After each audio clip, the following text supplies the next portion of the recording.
Kung mabagal yung progress mo sa low carb, baka sagana yung diet mo sa mga pagkain na ito. Number 1, margarine. Alam mo ba na ang margarine ay sagana sa mga inflammatory oil? Unlike butter na gawa sa dairy or sa gatas na galing sa dudu ng cow, itong margarine, ang ingredients niyan lahat ng galing sa factory.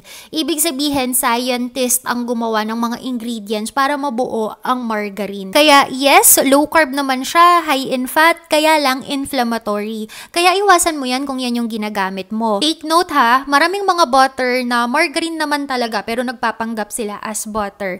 Ito yung isa sa kanila. Kaya kung mahilig kang gumamit ng margarine, palitan mo na yan, gamitin mo ay butter. Number 2, soy sauce. Etong si soy sauce, kagaya siya ni margarine na may pagka-inflammatory. Hindi naman kasi talaga dapat masama ang soy sauce kasi yung original na way ng pag-produce ng soy sauce ay etong si soy, i-ferment siya, tapos after 6 to 7 months or up to 9 months pa nga kung minsan, meron na tayong soy sauce.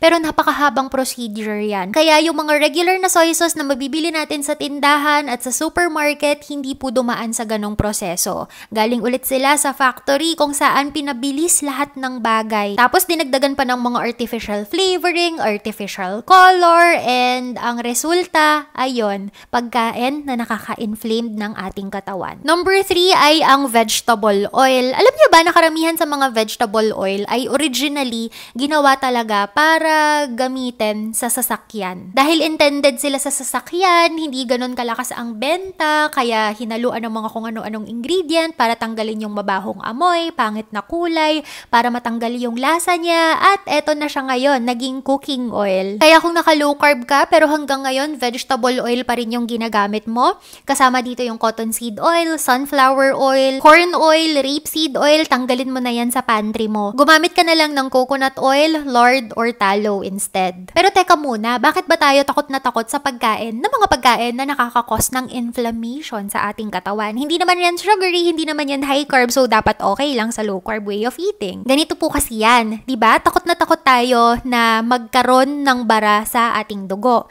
Kasi pag nagkaroon yan ng bara, dyan na yung heart attack, andyan na yung stroke, at mga kung ano-ano pang sakit. Common misconception, yung nakabara na yon sa ugat natin ay galing sa taba, aka cholesterol. Kaya dapat si cholesterol yung iniiwasan natin.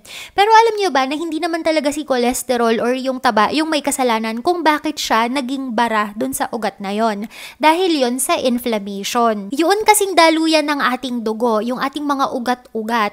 Hindi talaga dinidikitan yan ng taba. Nagfo-flow lang siya para lang siyang non-stick fry pan na bagong bili. Kahit pa magluto ka ng sandamakmak na itlog dyan, dahil bago pa yung pan mo at makinis pa si non-stick fry pan, yung lulutuin mong itlog hindi didikit sa pan. Ganon din po yung ating katawan or yung daanan ng ating dugo. Kaya kahit na kumain tayo ng mga high-fat na pagkain, basta hindi naman natin siya sasamahan ng mga sugary at high-carb na pagkain, okay lang.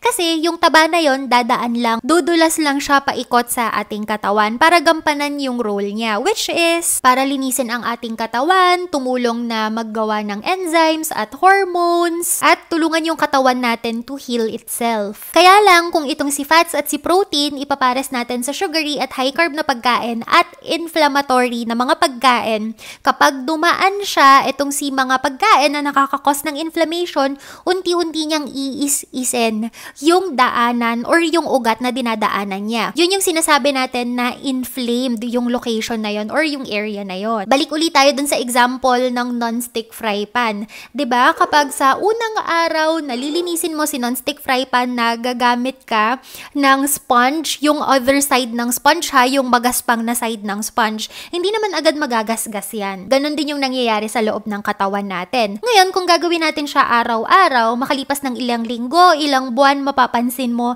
yung non-stick fry pan mo, hindi na siya non-stick kasi masyado nang malalim yung sugat na naibigay nung magaspang na part nung sponge. Balik tayo sa loob ng katawan natin. Dahil araw-araw kumakain tayo ng mga sugary na pagkain, high carb na pagkain na nakakakos ng inflammation, at yung mga pagkain natin may mga inflammatory na ingredient or niluto sa mga inflammatory na oil. Itong mga pagkain na ito, tuwing dumadaan siya sa ating ugat, unti-unti niyang iniis-is yung daanan ng dugo. At dahil araw-araw natin yung ginagawa, unti-unti na rin nagkakaroon ng sugat. Yun na yung tinatawag natin na inflammation dahil sa mga inflammatory na pagkain na kinain mo. At dahil inflamed na siya, siya, meron na siyang sugat, kapag dumaan itong si cholesterol, dun siya matatrap. Kaya hindi kasalanan ni cholesterol na natrap siya dun. Ang may kasalanan, yung mga inflammatory na pagkain. Yan din yung reason kung bakit sa low carb, ayaw natin ng mga inflammatory na pagkain.